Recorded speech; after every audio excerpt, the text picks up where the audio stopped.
Des chefs Mi'kmaq de la Nouvelle-Écosse demandent un plus grand effort de la part d'Ottawa pour lutter contre la pauvreté dans les communautés autochtones.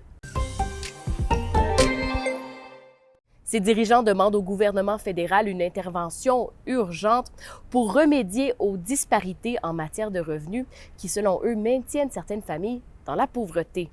Les chefs de 12 Premières Nations de la province affirment que le Canada doit augmenter les taux d'aide aux revenus dans les communautés autochtones pour atteindre le niveau provincial. Le groupe affirme qu'il existe un écart de plus de 25 millions de dollars par année entre ce que les personnes vivant dans les réserves reçoivent d'Ottawa et ce qu'elles recevraient de la Nouvelle-Écosse si elles vivaient hors réserve.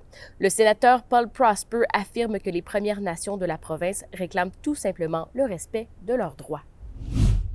Et le gouvernement de la Nouvelle-Écosse et celui du Canada viennent de désigner 4 zones en mer pour développer l'énergie éolienne. Ces zones, d'ailleurs, sont les premières au Canada. On parle du banc French, du banc du Milieu, du banc de l'île de Sable, ainsi que de la baie de Sydney. Le premier ministre Tim Houston affirme que son gouvernement prend action pour s'assurer que la Nouvelle-Écosse puisse s'approvisionner en électricité dans l'avenir, mais aussi pour qu'elle puisse devenir une exportatrice majeure d'énergie. L'objectif de la province est de lancer un appel d'offres d'ici la fin de l'année pour des projets d'éoliennes en mer qui pourront produire jusqu'à 5 gigawatts d'électricité d'ici 2030. C'était votre vidéo journal. Pour plus d'informations et d'autres nouvelles, retrouvez-nous sur l'application Info de Radio-Canada.